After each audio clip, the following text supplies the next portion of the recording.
The show continues to follow the Monster of the Week structure, but it just shows how good this can be, as we're given just solid episodes one after another.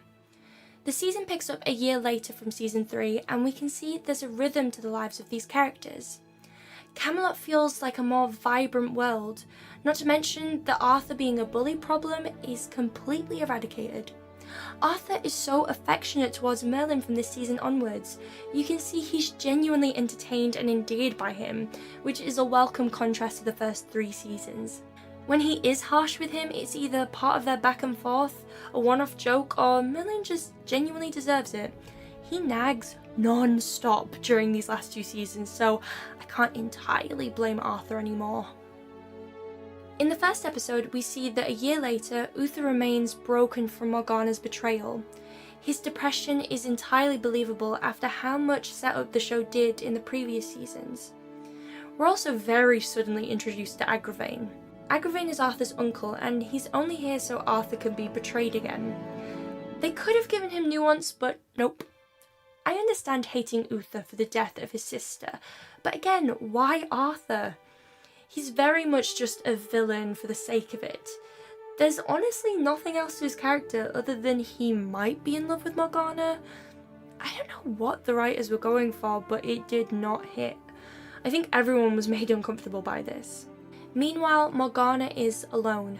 She sacrifices a dying Morgause, and at this point, I feel like she should be asking herself if it's even worth it. Morgana and Arthur feel very paralleled in this season in terms of their personal arcs. This is Arthur's season to prove himself once and for all. After Uther's death in episode 3, The Wicked Day, he officially becomes king, and we see him seriously questioning for the first time whether he's worthy. He has a huge legacy to live up to. He begins to isolate himself, and like Morgana, there's a sense of growing loneliness. Except Arthur has friends that can pull him out of this and that will look out for him.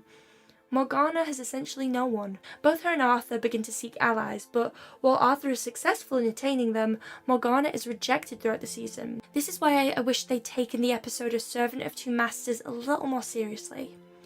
The episode starts with such drama. Merlin is a constant in Arthur's life. Bradley James does such an incredible job of conveying the disbelief, fear and shock that Arthur feels when he sees Merlin on the floor. Morgana then captures Merlin, and their every scene together is just perfect. Morgana's line, "You're wrong. Don't think I don't understand loyalty just because I've got no one left to be loyal to," is gorgeous and is just a glimpse of the episode we could have gotten, where maybe Merlin reports back to her and she actually becomes attached to his company. This is still a brilliant episode, with some of the funniest moments from the show. I just also think they could have used it as a chance to humanise Morgana.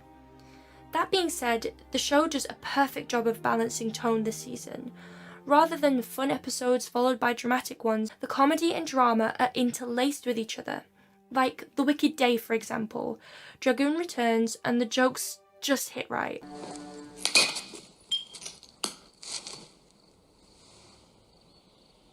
I broke a pot.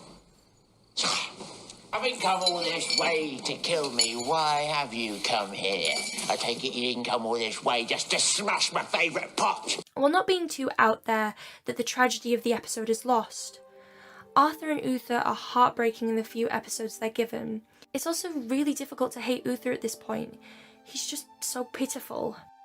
This season overall has a much more grown-up feel to it. I mean, they even signal this in the opening credits. The destiny of a great kingdom rests on the shoulders of a young man. And I am not a boy.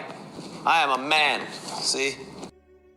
Merlin becomes more impressive. There's a sense of authority to him, which we get to see in the 4th episode, Uther. I am the last Dragon Lord. And I am warning you. Leave this egg alone. Speaking of which, we get a baby dragon. Uther is born and conveys the optimism of the characters at this point and symbolises the hope that season 4 has for the future.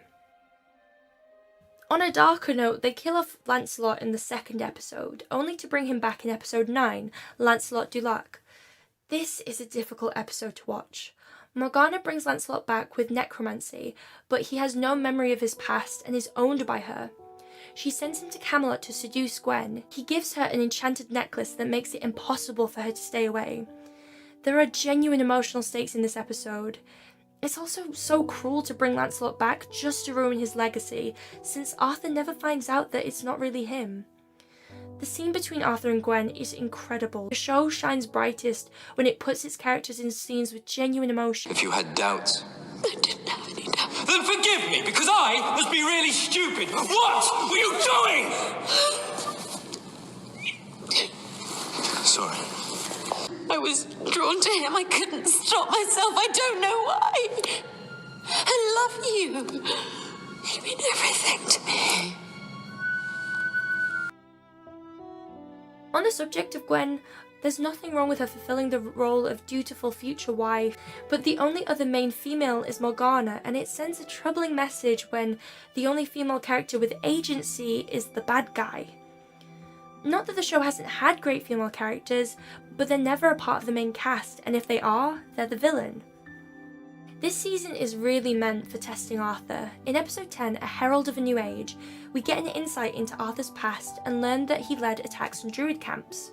It makes sense that Arthur would have done this under Uther's rule, but at this point, we as the audience feel like we know everything about these characters. To suddenly be told this feels like a betrayal of trust. It shows, however, that Albion is not an impossible goal, as Arthur decrees that the druids will live freely from now on. Okay, I'm finally ready to talk about the night problem.